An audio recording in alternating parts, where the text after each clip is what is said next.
1998వ సంవత్సరం భారతీయ సినిమా, మరీ ముఖ్యంగా తెలుగు చలనచిత్ర పరిశ్రమ చరిత్రలో ఒక ప్రత్యేకమైన అధ్యాయం.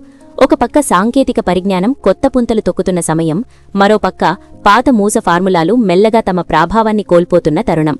సరిగ్గా అదే సమయంలో టాలీవుడ్ బాక్సాఫీస్ని దశాబ్దాలుగా ఏలుతున్న ఇద్దరు బద్ధ ప్రత్యర్థులు, నటసింహాలు, మెగాస్టార్ చిరంజీవి, నందమూరి బాలకృష్ణ ఇద్దరూ దాదాపు ఒకే తరహా యాక్షన్ మరియు మాఫియా ఛాయలున్న కథలతో ప్రేక్షకుల ముందుకు వచ్చారు. ఆ చిత్రాలే అప్పట్లో ఇండస్ట్రీ రికార్డులను తిరగరాసిన సెన్సేషనల్ బ్లాక్బస్టర్ చూడాలనుంది మరియు భారీ అంచనాలతో వచ్చి బాక్సాఫీస్ వద్ద దారుణంగా బోల్తా కొట్టిన డిజాస్టర్ యువరత్న రాణా. ఒకే సంవత్సరం, అది కొద్ది నెలల వ్యవధిలో విడుదలైన ఈ రెండు చిత్రాల బాక్సాఫీస్ ప్రయాణం, వాటి మేకింగ్లో ఉన్న వ్యత్యాసాలు ఈనాటికి సినిమా విద్యార్థులకు, అభిమానులకు ఒక గొప్ప కేస్ స్టడీ. ప్రేక్షకుడి అటెన్షన్ని ఒక సినిమా ఎలా లాక్ చేస్తుంది, మరొక సినిమా ఎలా మిస్ అవుతుంది అనేది అర్థం చేసుకోవడానికి ఈ రెండు చిత్రాల డిజాస్టర్ వర్సెస్ బ్లాక్బస్టర్ లెక్కలు చూద్దాం. ముందుగా 1998 ఏప్రిల్ 17న ప్రేక్షకుల ముందుకు వచ్చిన నందమూరి బాలకృష్ణ యువరత్న రాణా గురించి మాట్లాడుకుందాం. అప్పట్లో ఈ సినిమా ప్రకటన రాగానే ఇండస్ట్రీ వర్గాల్లో ఒక రేంజ్లో బజ్ క్రియేట్ అయింది. దానికి ప్రధాన కారణం అందులోని కాస్ట్ అండ్ క్రూ. దర్శకుడు సాక్షాత్తు స్టార్ డైరెక్టర్ ఏ కోదండరామిరెడ్డి. బాలకృష్ణ కోదండరామిరెడ్డి కాంబినేషన్ అంటే అప్పటికే నారీ నారీ నడుమ మురారి, ముద్దుల కృష్ణయ్య, భార్గవరాముడు లాంటి ఎన్నో సూపర్ హిట్స్ ఉన్నాయి. దీనికి తోడు కథ అందించింది ప్రముఖ రచయిత వి విజయేంద్ర ప్రసాద్. ఋగ్వేద క్రియేషన్స్ బ్యానర్పై కె మీనాక్షి నాయుడు ఎక్కడా రాజీ పడకుండా భారీ బడ్జెట్తో ఈ చిత్రాన్ని నిర్మించారు. బాలయ్య సరసన గ్లామరస్ తార హీరా రాజగోపాల్, బాలీవుడ్ మైనే ప్యార్ కియా ఫేమ్ భాగ్యశ్రీ హీరోయిన్లుగా నటించారు. శ్రీహరి, చరణ్ రాజ్, జయప్రకాష్ రెడ్డి లాంటి హేమాహేమిలు విలన్లుగా నటించారు. ఒక పవర్ఫుల్ మాఫియా డాన్గా బాలకృష్ణ ఈ చిత్రంలో కనిపించారు. ఇన్ని పక్కా కమర్షియల్ హంగులున్నప్పటికీ మొదటి షో పడగానే సినిమా ఫ్లాప్ టాక్ మూటగట్టుకుంది. దీనికి అతిపెద్ద కారణం ఎక్కడా కొత్తదనం లేని రొటీన్ కథనం మరియు అవుట్డేటెడ్ టేకింగ్.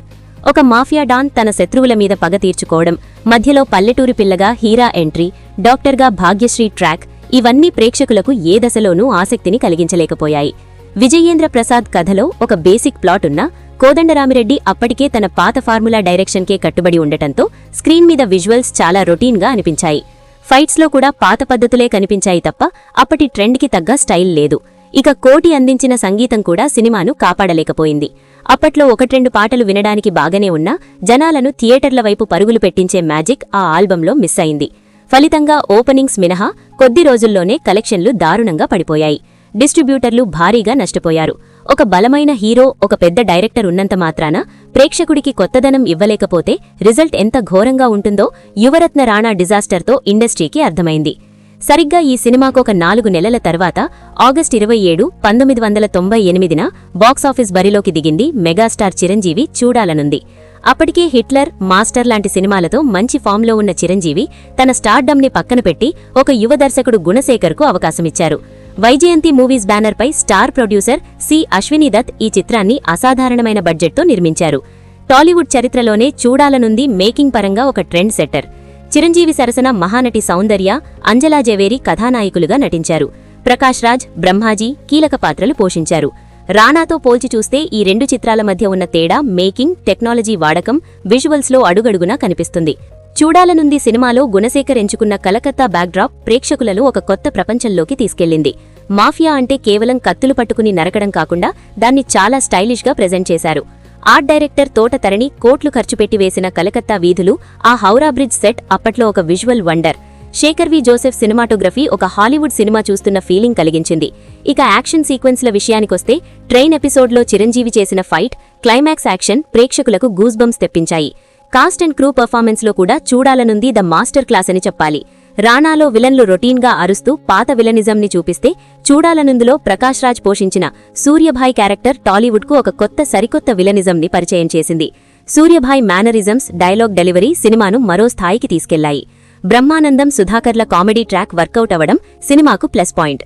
అన్నింటికంటే ముఖ్యంగా ఈ రెండు చిత్రాలను శాసించిన అంశం సంగీతం మరియు బ్యాక్గ్రౌండ్ స్కోర్. రాణా ఆల్బం నిరాశపరిస్తే చూడాలనుంది సినిమాతో టాలీవుడ్కు ఒక మణిశర్మ అనే ఒక మ్యూజికల్ తుఫాను పరిచయమైంది. యమహానగరి, యమ రామ్మాచిలకమ్మ, ఓ మరియా అంటూ ఆల్బంలోని ప్రతి పాట ఒక చార్ట్ బస్టర్. లారెన్స్ కోరియోగ్రఫీలో చిరంజీవి డాన్సులు బాక్సాఫీస్ని షేక్ చేశాయి. కానీ మణిశర్మ ఈ సినిమాకిచ్చిన నేపథ్య సంగీతం, బ్యాక్గ్రౌండ్ స్కోర్ తెలుగు సినిమా స్థాయిని పెంచింది. చిరంజీవి నడకకు, ఆ కలకత్తా మాఫియా వాతావరణానికి మణిశర్మ ఇచ్చిన బీజీఎం థియేటర్లలో ప్రేక్షకులకు పూనకాలు తెప్పించింది. సినిమా సక్సెస్లో మ్యూజిక్ పోషించిన పాత్ర నభూతో నభవిష్యతి అని చెప్పొచ్చు. ఈ రెండు చిత్రాల బాక్సాఫీస్ కలెక్షన్ల విషయానికొస్తే ఆ తేడా ఆకాశానికి పాతాళానికి ఉన్నంత ఉంది. యువరత్న రాణా ఒక డిజాస్టర్గా మిగిలిపోయి కనీస వసూళ్లు రాబట్టలేకపోతే, చూడాలనుంది మాత్రం బాక్సాఫీస్లో కలెక్షన్ల సునామీ సృష్టించింది. విడుదలైన ప్రతి సెంటర్లో రికార్డు కలెక్షన్లు రాబట్టి సుమారు 70కి పైగా కేంద్రాల్లో 100 రోజులు విజయవంతంగా ప్రదర్శించబడింది. అప్పట్లో ఇండస్ట్రీ హిట్గా నిలిచి అశ్వనీ దత్కు కాసుల వర్షం కురిపించింది. అంతేకాకుండా ఈ సినిమా హిందీలో అమితాబ్ బచ్చన్తో రీమేక్ అవడం ఈ సినిమా స్థాయిని తెలియజేస్తోంది.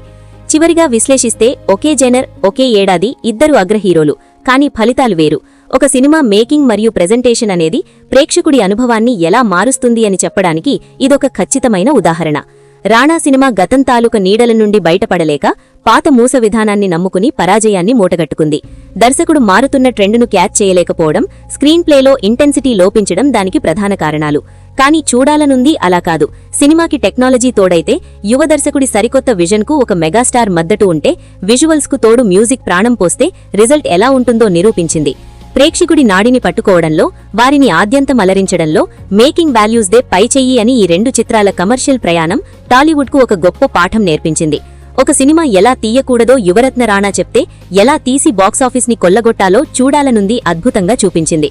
అది ఈ రెండు చిత్రాల మధ్య అసలు సిసలు డిజాస్టర్ వర్సెస్ బ్లాక్ బస్టర్ లెక్కలు. 100 కోట్ల బడ్జెట్లతో సినిమాలు వస్తున్న ఈ రోజుల్లో కూడా మేకర్స్కు ఈ రెండు చిత్రాల పోలిక ఎప్పటికీ ఒక కరదీపిక లాంటిదే అని నిస్సందేహంగా చెప్పవచ్చు.